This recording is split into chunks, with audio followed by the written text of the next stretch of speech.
capítulo 1, Juan capítulo 1, versículo 35 al 42.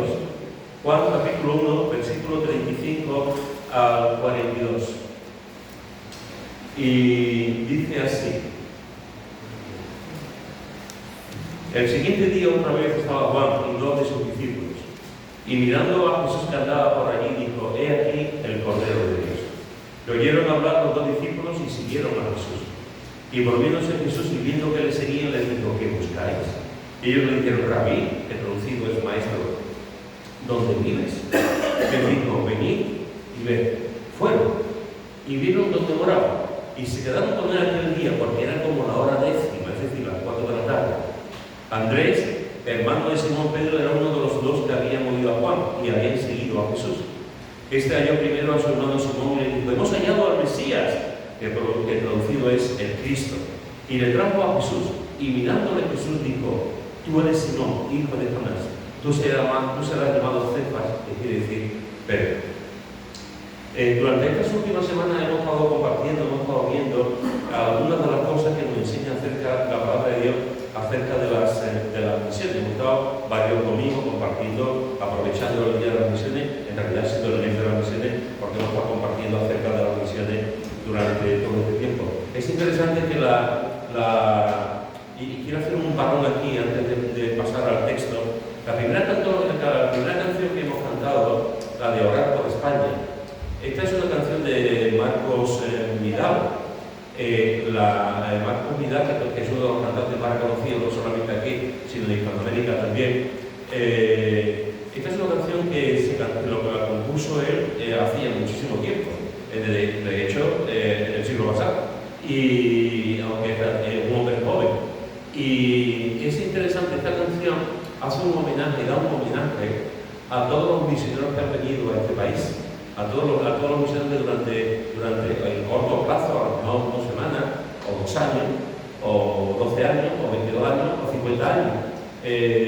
Porque el servicio del Señor no se mide tanto por el tiempo, sino lo que tú haces en ese tiempo para Él. Yo he conocido, eso es una experiencia, de alguna manera, no sé exactamente por qué, de alguna manera tengo cierta fama, no sé si merecida o no merecida, pero de alguna forma tengo cierta fama de llevarme bien con los misioneros.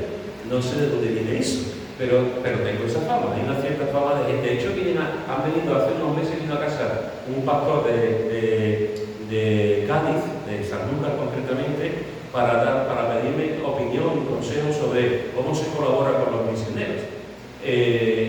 Toda mi vida he estado con misioneros, toda mi vida he colaborado con misioneros. En nuestra iglesia en Contreras hemos tenido misioneros, ahora tenemos una misión hace ya mucho tiempo, pero hemos tenido misioneros casi siempre. Y cuando yo me convertí, había también misioneros, que después fue pastor de la vida, de mi voz. Yo mi relación siempre he tenido misioneros, nunca ha sido. Entiendo que ha habido iglesias y pastores que han tenido desencuentros, problemas con ciertos misioneros, pero en mi caso concreto yo nunca he tenido, quitando puntos de vista diferentes, que eso forma parte de lo normal, nunca he tenido problemas importantes realmente con casi ningún misionero. Cuando hemos cantado esta canción de Somos Pequeñas Llamas y Oramos por España, me estaba acordando, hermano, de mi hija Darlene. Hace años estuvo en Bolivia, y antes de estar en Bolivia estuvo en Chile. Fue en verano, ella aprovechó sus vacaciones de verano para irse de misionera durante esos 2 meses a Chile y a Bolivia. En Chile realmente estuvo de turismo, porque tenía una amiga que estuvo en nuestra casa varios días también, una amiga en Chile, y antes de pasar a Bolivia, pues fue a verla, pasaron allí 10 o 15 días juntas y hacían turismo en Chile y tal. Y después se fue a Bolivia. En Bolivia estuvo un mes entero en agosto. Mi hija fue a un centro en Bolivia, un centro de niños de la calle, que los padres lo abandonaban, y niños que iban con pistolas, que vendían droga, que bebían alcohol, que cuando tenían pegamento, a lo mejor tenían droga, pero usaban el pegamento, y estaban en un sitio, en una iglesia grande de allí de Bolivia, tenían como una especie de orfanato, y allí cuidaban a esos niños de la calle. Y mi hija estuvo allí un mes. Como sabéis, mi hija profesora estuvo allí, estaba de lunes a viernes, y el viernes por la tarde iba a la ciudad, porque estaba fuera de la ciudad, iba a la ciudad y dormía en casa del pastor con la esposa, y el sábado iba al de joven y el domingo iba al culto, y el lunes otra vez iba a ese sitio que estaba no sé si era 5 kilómetros, que no recuerdo bien, y estaba ahí toda la semana. Ese sitio se llamaba Alalai, que en el idioma nativo, según comentaba Ana Belén, en el idioma nativo era dolor,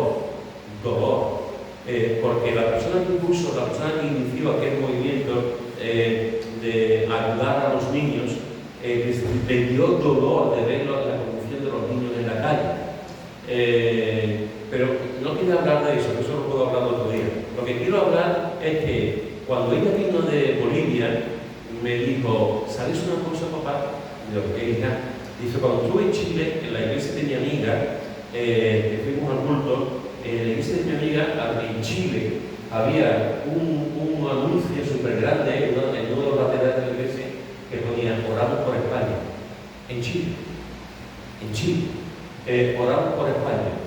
Dice, y cuando fui a Bolivia, dice, en la iglesia donde yo me reunía, tenía también otro anuncio, una pancarta esta grande, oramos por España, en las dos iglesias, una en Chile y la otra en Bolivia. Yo no teníamos ni idea, no teníamos ni idea aquí en España de que en aquel momento, en los cultos de oración, por ejemplo, en el culto de oración de esta iglesia en Bolivia, en el culto de oración se estaba orando por España.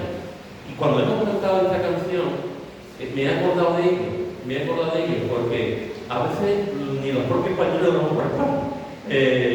Y a mí me animó mucho ver que gente que no conocemos, que son hermanos nuestros en la fe, pero que no conocemos, estaban orando en sus países, en este caso Chile y Bolivia, por nuestro país.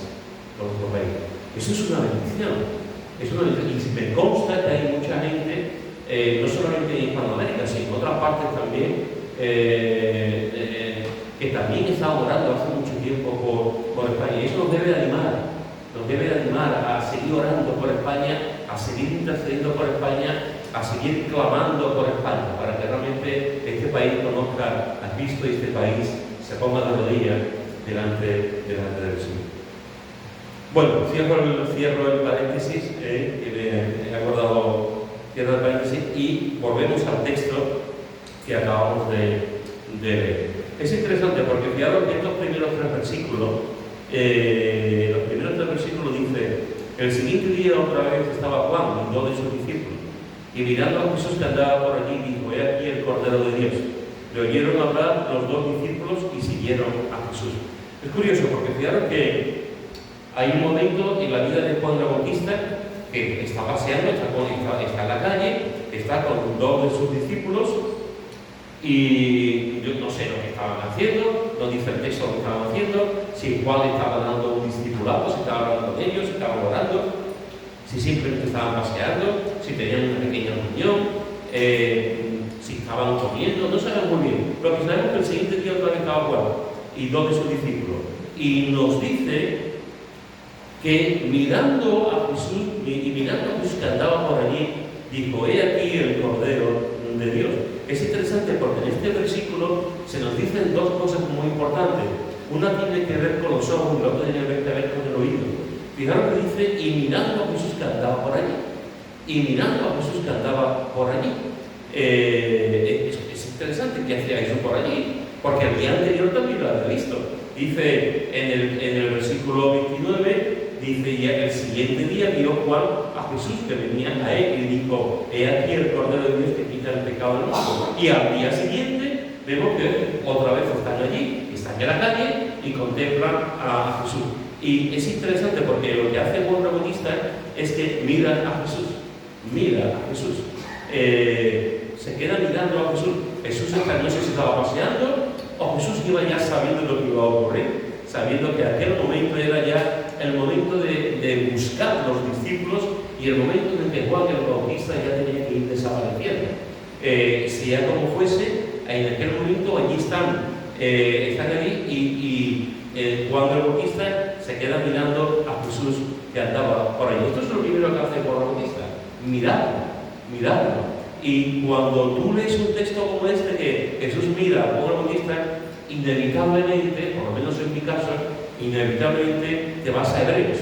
Y te vas a Hebreos al capítulo 12, versículo 2, que dice así, un texto que todos conocemos, Hebreos, capítulo 12, versículo 2, que dice: puestos los ojos en Jesús, el autor y consumador de la fe. Puestos los ojos en Jesús, el autor y consumador de la fe. Esto es lo que estaba haciendo Juan el Bautista. Juan el Bautista estaba mirando a Jesús, el autor y el consumador de la fe. Aquí quiero decir algo que llevo pensando muchísimos años. Muchas veces cuando la gente se convierte, una de las coletillas que tenemos los creyentes adultos, los mayores, los que llevan muchos años del Señor, la persona se convierte, o es un niño, o es un adolescente, o alguien que lo ha pasado mal en una iglesia y viene otra vez a la iglesia y te cuenta su historia de lo mal que lo ha pasado en otra iglesia. Y a veces lo primero que decimos nosotros es: no te fijes en la gente, fíjate en Cristo. No te fijes en la gente, fía tus ojos con tus ojos en Cristo. Eso lo he escuchado muchísimas veces y yo mismo lo he dicho y posiblemente lo seguiré diciendo. ¿Es verdad? Sí, completamente verdad. Tenemos que poner nuestros ojos en Cristo, siempre. Si ponemos los ojos en la gente, vamos mal, porque a la gente lo podemos poner en un pedestal, pero también tiramos del pedestal. Todas las personas que estamos aquí, todas, absolutamente todas, vamos a fallar. Y todas las que estamos aquí vamos a pecar. Y todas las que estamos aquí vamos a hacer algo que al otro hermano, que tenemos al lado, le va a doler, o a tu marido, o a tu esposa, o a tu hijo. Todos hacemos daño sin querer, pero lo hacemos. Y tomamos malas decisiones y pensamos mal. Y cuando decimos pon tus ojos en Jesús, estamos diciendo realmente una verdad bíblica. Tenemos que poner siempre los ojos en Jesús, porque así, cuando un hermano nos defraude, siempre nos defraudará, igual que nosotros defraudamos. Cuando un hermano nos haga daño, igual que nosotros lo hacemos, independientemente de lo que hace ese hermano, tiene que poner los ojos en Jesús. Y voy a continuar hacia la meta. Y voy a seguir hacia la meta. Eso es verdad, al 100%. Pero déjame decirte algo también. También es cierto, y a veces decimos eso para quitarnos la responsabilidad de dar un ejemplo. Para quitarnos la responsabilidad de un ejemplo a los más jóvenes, o a los que llevan menos tiempo, o a los que se han convertido hace poco. Los creyentes que llevan ya años en el Señor tienen que ser modelos.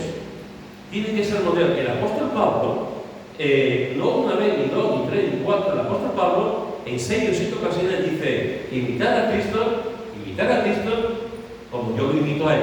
En varias ocasiones Pablo le dice: imitadme a mí como yo imito a Cristo. Pablo era un presumido, Pablo era un orgulloso, Pablo era un soberbio, Pablo era una persona que se la tenía creída, Pablo se creía que era el número 1 del mundo. No, Pablo está diciendo también otra verdad, y las dos son paralelas, las dos van cogidas de la mano.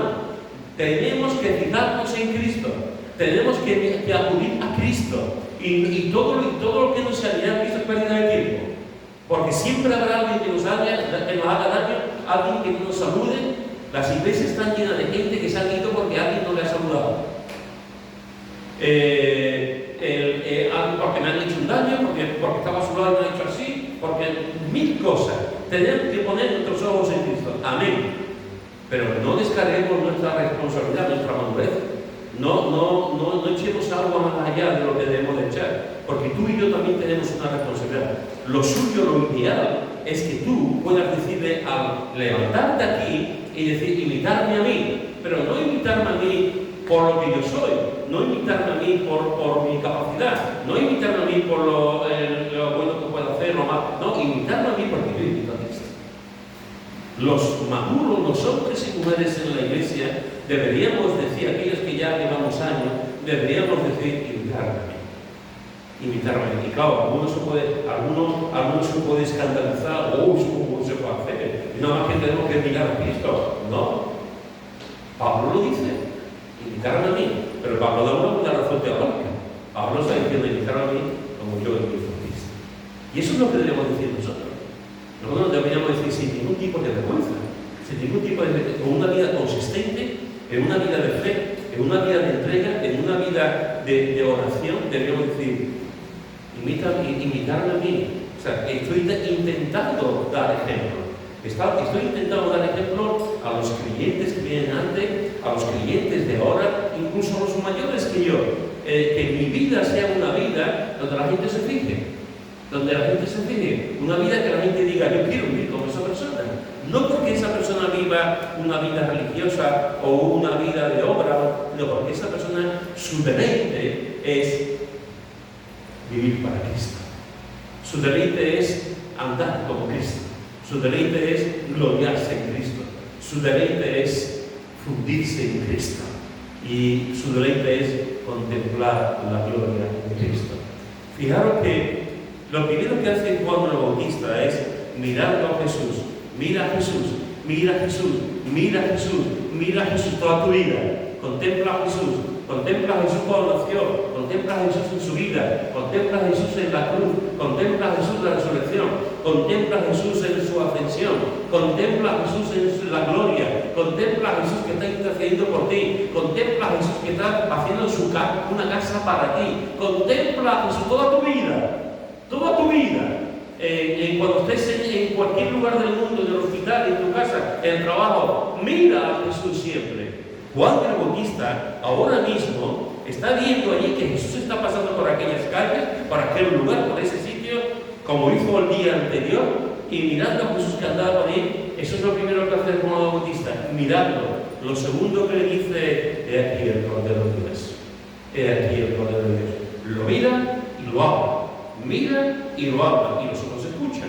He aquí el Cordero de Dios. Es interesante porque el día anterior dice exactamente lo mismo, aunque el día anterior afina un poco más, porque el día anterior dice, he aquí el Cordero de Dios que quita el pecado del mundo. He aquí el Cordero de Dios que quita el pecado. Y Juan el Bautista está recordando en Isaías capítulo 53, el Cordero de Dios que quita el pecado del mundo. Y no solamente está recordando Isaías 53, sino que Juan el Bautista, con esta expresión, está recordando el Cordero Pascual. Está recordando también cómo los judíos se juntaban en la Pascua y comían un cordero en señal de que el Señor les había liberado de la esclavitud y había podido entrar en la tierra prometida, aunque Faraón se interpuso y no quiso hacerlo, pero Dios permitió hacerlo. He aquí el Cordero de Dios, como decía el día anterior, el que quita el pecado del mundo. Dos cosas que hizo Juan el Bautista: mirar y hablar. He aquí el Cordero de Dios. Y a mí me encanta, porque a partir de este momento Juan el Bautista empieza a desaparecer. El ministerio de Juan el Bautista es un ministerio, hermano, hay que decirlo, el ministerio de Juan el Bautista es un ministerio exitoso desde un punto de vista humano. Juan el Bautista hizo una obra impresionante. Había mucha gente, en aquella época había muchos maestros. No solamente estaba Juan el Bautista, había muchos maestros, cada uno con su historia. Y había muchos que decían que eran Mesías, que eran el Cristo. Y hay un momento de auge, de popularidad, de fama de Juan el Bautista. Y aquí está, y bautizaba a la gente, y la gente se acercaba a él, y les predicaba. Pero él sabe que en este momento ya se acaba. Él sabe que ya su tiempo se ha acabado. Ahora empieza su primo, empieza Jesús. El tiempo del heraldo, el tiempo del anunciador, el tiempo del que va por delante se ha acabado. Ahora entra en acción la auténtica estrella. Ahora entra en acción el auténtico Mesías. Ahora entra en acción el auténtico Cordero. Y Juan el Bautista empieza a desaparecer, regula para atrás y desaparece. A partir de ahora, Juan el Bautista aparece muy poco en la cárcel, cuando lo detiene Herodes y cuando lo matan y le quitan la cabeza, lo degüellan, le cortan la cabeza. Desaparece muy poco, aparece muy poco. En ese momento tiene el protagonismo Jesús. Y es a mí cuando tú piensas en esto, Juan el Bautista estaba permitiendo esto, Juan el Bautista estaba acostumbrado a que la gente le siguiera. Juan el Bautista estaba acostumbrado a predicar. Juan el Bautista estaba acostumbrado a bautizar. Juan el Bautista estaba acostumbrado a ser un líder. A llevar a la gente. A partir de este momento, Juan el Bautista se va a convertir en el segundo, en el tercero, en el cuarto. Ya no va a ocupar el liderazgo. Ya la gente ya no lo va a seguir a él. Ya no va a tener influencia con la persona. El que lo va a tener es Jesús. Y Juan el Bautista sabe que su lugar, su sitio de liderazgo lo va a dejar. ¿Sabéis, hermanos y hermanas? Ser un segundo y pasar a ser un primero relativamente es fácil. Tiene también sus complicaciones, tampoco es, pero relativamente es fácil ser un segundo a pasar a un primero. Pero ser un primero y pasar a un segundo es muy difícil. Es muy difícil, muy complicado, porque está el orgullo humano, porque están los años que uno se ha llevado haciéndolo, porque está su trabajo diario. Pero Juan Bautista aprendió en este momento en que ya no era su lugar, no era su tiempo. Aprendió, no importa lo que hizo, que él empezó a ser el segundo, y el tercero, y el cuarto, hasta que se lo llevan a la cárcel. A veces te encuentras con personas que han hecho una gran obra para el Señor. Yo recuerdo una vez en Torrox, en Málaga, que me invitaron a un retiro en una iglesia de Málaga. Ya estamos aquí en el Hotel Santa Rosa, en Málaga, en Torrox. Y yo estaba predicando sobre Daniel, el libro de Daniel. Y recuerdo, no sé muy bien cómo, porque ya mi memoria no es la misma, pero recuerdo que comenté esto. Comenté de que había mucha gente que vivía del pasado, que había muchos creyentes en el pueblo de Dios que habían sido líderes de alabanza, que habían sido buenos predicadores, que habían sido maestros, que habían hecho muchas cosas, que habían sido líderes en la iglesia, columnas en la iglesia. Y hoy no hacían nada, pero vivían del pasado, vivían de lo que yo fui. Yo hice en la iglesia tal cosa, yo organicé tal cosa, yo promoví tal cosa, yo hice y nos conformamos con las cosas que hicimos en el pasado. Cuando realmente el pasado ya pasó, ayer ya pasó, y lo que tenemos que vivir es el día de hoy. Es el trabajar para el Señor el día de hoy. Lo que hicimos ayer pasó, lo importante es lo que vamos a hacer hoy para el Señor. Hoy, lo que vamos a hacer hoy para el Señor. No vivas de recuerdos, no vivas de memoria, no vivas de lo que hiciste ayer, o de lo que hiciste hace 5 años, o del musical, o de mi canción, o de mi predicación, o de el acto evangelístico que hicimos, o los ministerios que levanté en la iglesia, o aquella vez que... Eso pasó. Gloria a Dios por lo que viviste. Gloria a Dios por cómo fuiste utilizado por el Señor. Pero no importa, el pasado está ahí. Es hoy lo que tenemos que servir al Señor. Es hoy lo que tenemos que derramar nuestra vida, derramar nuestra sangre espiritual por la obra de Dios. Y en ese sentido, en aquella reunión, en aquella ocasión que estaba predicando, recuerdo que una hermana empezó a llorar. Una hermana, la pobre estaba con el pañuelo y no podía parar de llorar. Una hermana que ya tendría los 50 y pico de años. Y yo estaba diciendo esto más o menos.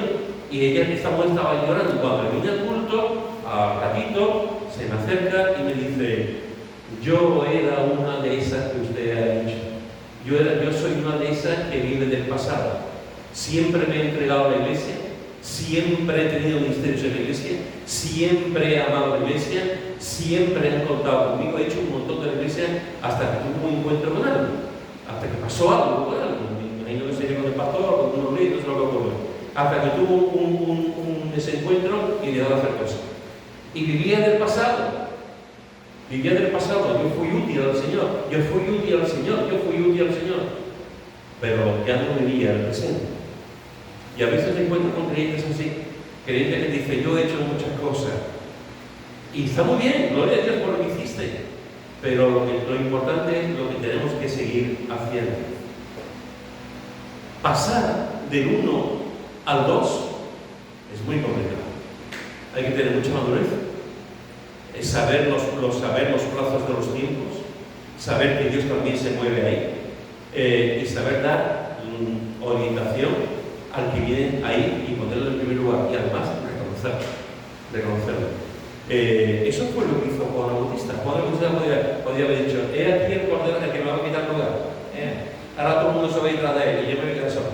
Predica menos que yo, hace las cosas menos que yo, ahora yo aquí, a mí que, en fin. ¡No! Juan el Bautista se queda mirándolo a él y dice, mirando a Jesús: he aquí el cordero de Dios que quita el pecado del mundo. Y como consecuencia de esta mirada y de esta frase, le oyeron hablar los dos discípulos y siguieron a Jesús. Nunca sabemos, hermanos y hermanas, cuando alguien habla, quién escucha. Nunca sabemos quién escucha. Nunca sabemos cuando comentamos algo, cuando decimos algo. Nunca sabemos, al menos estamos hablando, compartimos, decimos algo y pensamos que nadie ha escuchado, pensamos que nadie ha prestado atención. Y a veces resulta que hay alguien que escucha, más de una vez y más de dos, alguien que escucha y te dice: yo me convertí por lo que escuché de ti. Yo me convertí porque escuché una conversación entre ti y tu esposa. Yo me convertí, etcétera, etcétera. Nunca sabemos los efectos de las cosas que hablamos, los efectos que tienen con los niños, con los jóvenes, con los adultos. Cuando hablamos del Señor, hermano, nunca sabemos lo que puede ocurrir. Pero la vida está llena de gente que han escuchado hablar del Señor y sus vidas han cambiado. Porque escucharon, porque alguien habló y compartió. Aquí estos dos discípulos oyeron hablar a Juan el Bautista y siguieron a Jesús. Me encanta esto, me encanta. Porque muchas veces pensamos que la conversión es algo estático. A veces pensamos que la conversión es algo que nos lleva a sentarnos y ya está. A veces pensamos que la conversión es algo que no nos hace hacer absolutamente nada. Es un cambio en el corazón, un cambio en el alma, un cambio en la mente, pero ya está. La conversión no es algo estático. La conversión no es algo solamente para sentarnos. La conversión no solamente es algo intelectual. La conversión tiene que ver también con un seguimiento a Jesús, con seguir a Jesús. La conversión es una acción. Es una acción. Hemos pasado de muerte a vida, eso es una acción. Estábamos muertos en delito y pecado y ahora no, eso es una acción. Aquí estos dos estaban siguiendo a Jesús. Dice en Lucas, en el capítulo 14, en el versículo 25, dice Lucas, capítulo 14, versículo 25, dice 25 y 26. Grandes multitudes iban con él y volviéndose les dijo: si alguno viene a mí y no aborrece a su padre y madre y mujer e hijos y hermanos y hermanas y aún también su propia vida, no puede ser mi discípulo. No puede ser mi discípulo. Fijaros que dice: si alguno viene a mí y no aborrece a su padre y madre y mujer e hijos y hermanos y hermanas y aún su propia vida, no puede ser mi discípulo. ¿Os imagináis, por ejemplo, ahora, que el manita de la iglesia, que es Miguel, se levante ahora y delante de todos nosotros le diga a su esposa: te aborrezco?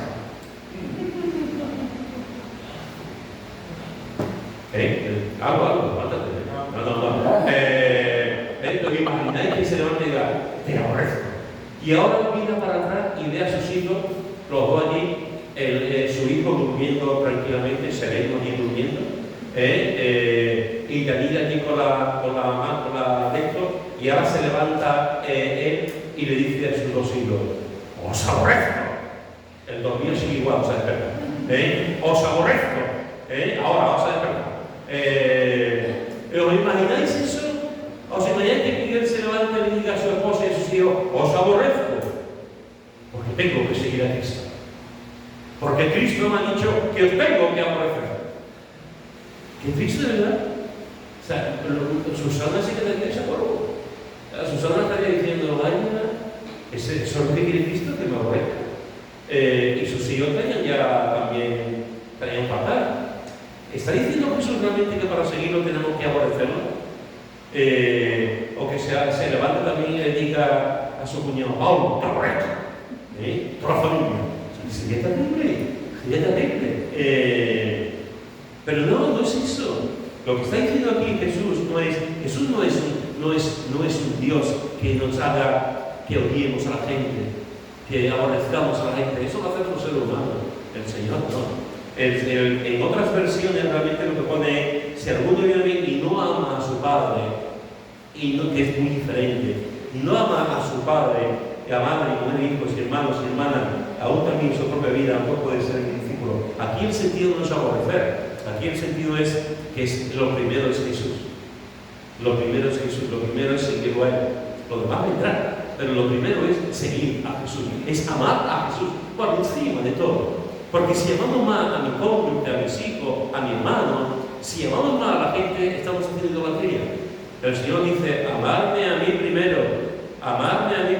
y después amaremos también a los demás. Pero primero es amarlo a Él por encima de todo. El Señor no es tan egoísta como para decirte que solamente Él, no. Pero fijaros que para ser un seguidor de Jesús, un discípulo de Jesús, tenemos que amarlo y seguirlo así, como lo que Él es, amarlo por encima de todo. Y en el versículo 27 dice, el que no lleva su cruz y viene en pos de mí, no puede ser mi discípulo.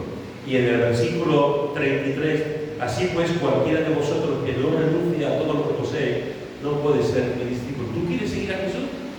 ¿Cuántas veces hay gente que dice, yo quiero seguir a Jesús, yo quiero seguir a Jesús? Y está bonito, ¿verdad? Yo quiero seguir a Jesús.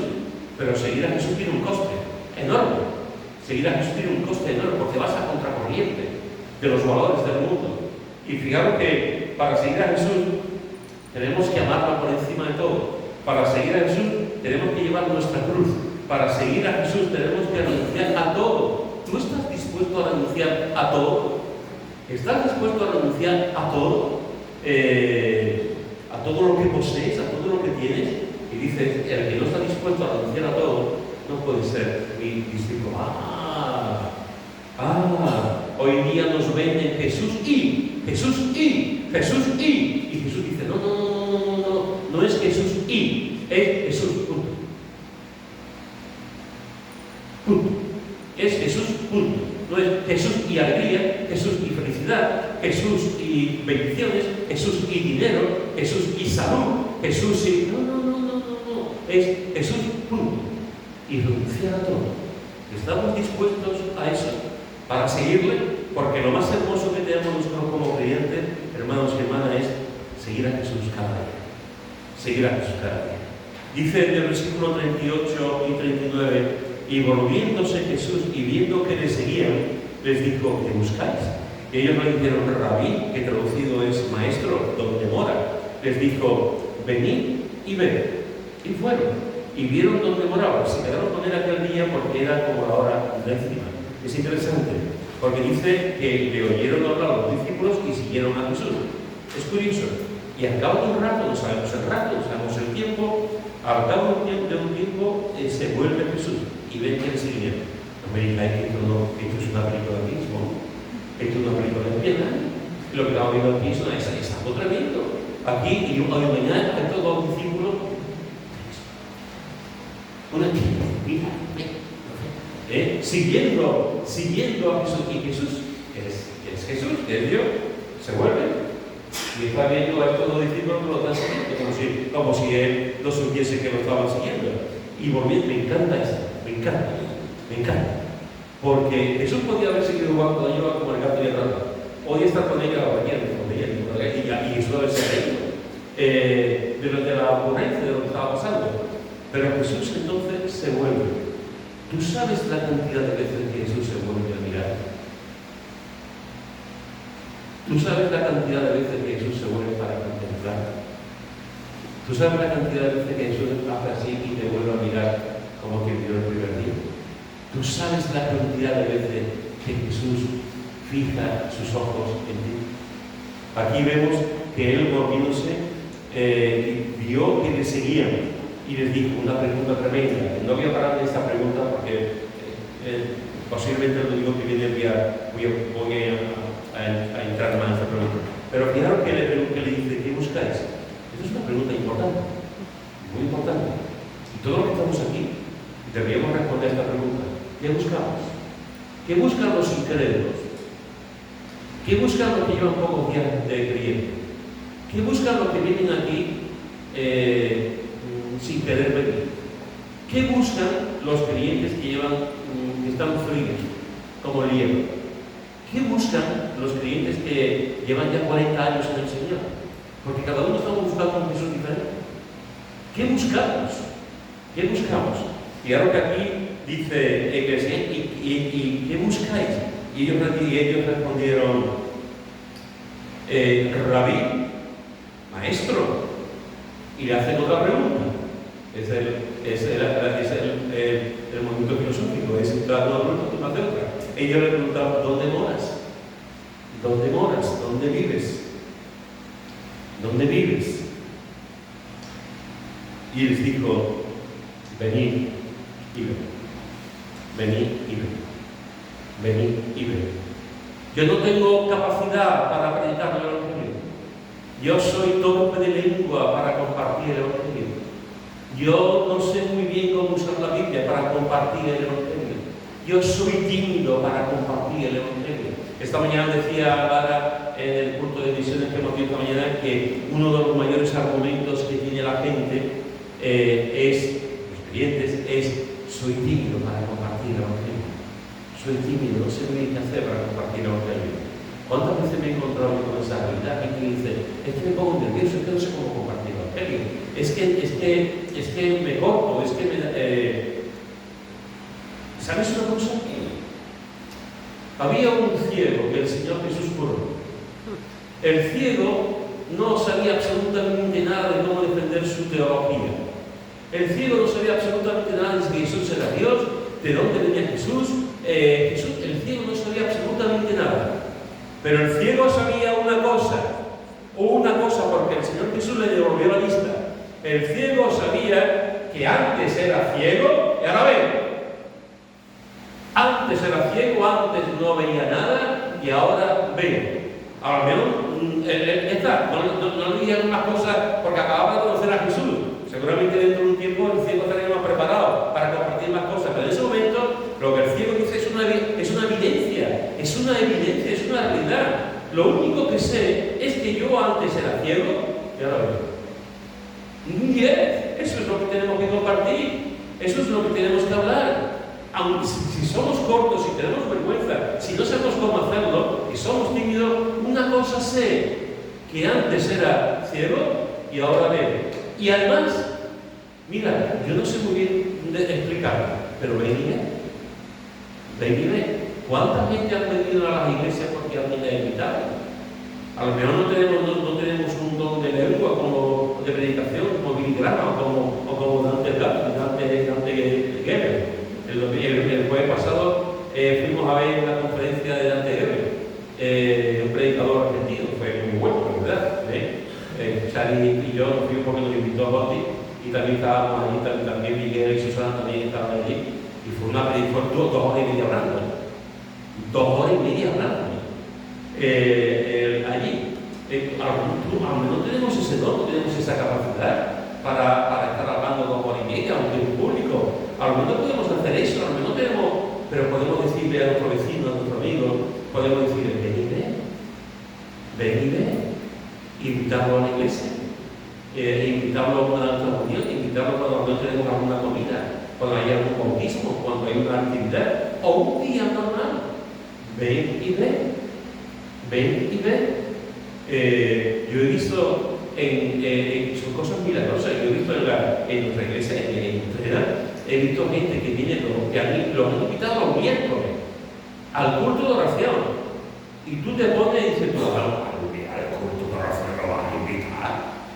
Invita un domingo, que va a ir más gente y está la predicación, que está el culto de oración lo vas a invitar. ¿Quién se va a convertir en el culto de oración? ¿Quién está cerrado para invitar a un amigo al culto de oración? Pues más de una vez y más de 2 he visto a gente que lo han invitado al culto de oración y se han convertido. Y ahí siguen. Se han convertido en el culto de oración. Ven y ve. Porque lo mismo resulta que, aunque no nos expliquemos bien, aunque no tengamos mucho que decir, aunque seamos torpes de lengua, porque además, incluso no podemos creer que somos torpes de lengua, pero le puede decir a la persona, ven y ven. Y toma una decisión. Que te gusta, sigues. Que te gusta, no es más. Pero ven y ven. Y vieron donde moraba. Y se quedaron con él aquel día, porque era como la hora de cena. Este texto es muy importante también, porque nos habla de un principio. Y el principio es que estos dos discípulos se quedaron con él aquel día. Y se quedaron ya durante los próximos 3 años. Ya no lo abandonaron. Estos discípulos aquel día se quedaron con él hasta que Jesús fue a la cruz. Y siguieron con él, con Jesús resucitado. Y se quedaron con él. Déjame decirte en esta tarde, quédate con Jesús. Quédate con Jesús. Quédate con Jesús. Quédate con Jesús. Son las 8:20. Las 8:20. Quédate con Jesús a las 8:20. Quédate con Jesús a las 8, quédate con Jesús a las 10. Quédate con Jesús mañana por la noche cuando voy a España.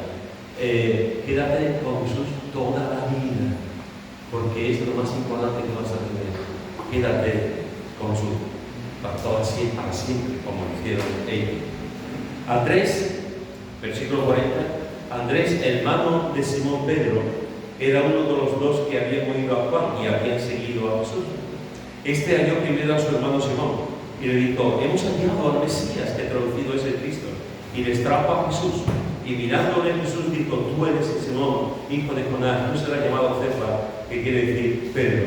Es interesante, de estos dos discípulos sabemos que uno de ellos es Andrés. Andrés, hermano de Simón Pedro. Uno de esos dos que habían escuchado a Juan el Bautista, habían seguido a Jesús, se habían quedado con Jesús, habían escuchado a Jesús, habían comido ese día con Jesús. Seguramente Jesús les estuvo hablando, compartiendo, y ellos dos allí embebiéndose de todo lo que Jesús estaba diciendo, y salen de aquel día, de aquella noche, salen al día siguiente y allá primero a su hermano Simón, y le dijo, hemos hallado al Mesías. Hemos hallado al Mesías. ¿Y qué es lo que hace? Lo que hemos visto antes, venir y ver. ¿Qué es lo que hace Andrés? Le trajo a Jesús. Ahora no lo trajo a Jesús a golpe, no lo trajo a su hermano. ¡Ven, vamos a llevar eso! No. A que te dé un golpe, si no. No me imagino yo a Andrés ese tipo de evangelístico. Ese tipo trajo a su hermano Jesús porque descubrió al Mesías. Y con palabras, con razonamiento, con amor, le dijo, ven, y lo trajo a Jesús. Bendito a aquellos que traen a personas a Jesús. Bendito a los hombres y mujeres que llevan a Jesús a la gente y comparten el Evangelio con la gente. Y fíjate, dice, le trajo a Jesús y mirándole Jesús dijo, tú eres Simón, hijo de Jonás. Me encanta porque dice, y mirándole Jesús. Antes le había mirado a Juan el Bautista, mirando a Juan el Bautista, a Jesús que andaba por ahí. Ahora es Juan, ahora es Jesús el que mira. Y mirándole Jesús, mirándole a Pedro, le dijo, ¿qué vería Jesús en Pedro, verdad? ¿Qué vería Jesús en Pedro para decirle, tú eres Simón, hijo de Jonás, tú serás llamado Pierre, tú serás llamado Pedro, tú vas a ser una piedra, una columna fuerte. Ya no vas a ser Simón, sino vas a ser una piedra, Pedro. ¿Qué vería Jesús en Pedro para hacer esto? ¿Qué vería Jesús en este hombre para ver su corazón y ver realmente lo que iba a llegar a ser? Jesús lo miró. Jesús lo miró porque Andrés lo llevó a Jesús. Hermanos y hermanas, en esta tarde te he dicho que es importantísimo que miremos a Jesús. Te he dicho que es importantísimo que digamos, que hablemos de Jesús de aquí, el Cordero de Dios, porque no sabemos quién nos escucha. Te he dicho que ellos no sin escuchar, y siguieron a Jesús. Y te he dicho que tenemos que aprender a ser discípulos. ¿Y qué es un discípulo? Un Señor. Un Señor.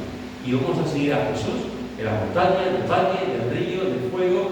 Vamos a seguir a Jesús siempre. Te he dicho que Jesús les preguntó: ¿qué buscáis? Y ellos le preguntaron: ¿dónde vives? Y te he dicho que Jesús mismo le dijo: venid y ved. Y te he dicho también que nosotros mismos podemos decirle a otro: venid y ved. Y se quedaron con él aquel día. Y te he dicho que uno de ellos era Andrés. Y Andrés cogió a su hermano Pedro, lo llevó a la presencia de Jesús, le dijo: hemos hallado al Salvador, al Mesías, al ungido. Y Jesús lo quedó mirando. Y Jesús, lo que vio Pedro, le fascinó. Y le dijo a Pedro: tú, Simón, hijo de Jonás, serás llamado Cefas, piedra. Tú serás llamado Pedro, porque tú vas a ser una columna, una piedra importante en lo que estoy formando en los discípulos y en lo que va a ser el coordinador de la iglesia. Tú serás llamado Pedro. Eso es lo que te he dicho esta tarde. Que Dios nos ayude, hermanos y hermanas, en esta tarde, a partir de este momento. Que Dios nos ayude a seguirlo, a seguirlo, a seguirlo, a amarlo, a mirarlo, a buscarlo. Que Dios nos ayude realmente a ser creyentes, que no solamente miremos a Jesús, sino que también nos deleitemos cuando Jesús se vuelva y nos mire también a nosotros y nos contemple. Amén. Querido Padre, gracias por esta tarde, Señor. Gracias por este texto maravilloso, Señor. Ayúdanos, Señor, a vivirlo. Ayúdanos a vivirlo. Ayúdanos a seguirte cada día, a ser discípulos, Señor, a buscarte cada día, a estar en tu presencia cada día, Señor. Ayúdanos a amarte por encima de todo, Señor. Y gracias porque tú eres el que te vuelve y el que nos busca, Señor. Cuando nos perdemos, tú nos buscas, Señor. Cuando nos orientamos, tú nos buscas, Señor. Y siempre lo haremos. Queremos darte la gloria, queremos bendecir tu precioso nombre y que tú nos ayudes, Señor, a servirte y a vivir para ti cada día, Señor. Cada día. En el nombre de Jesús.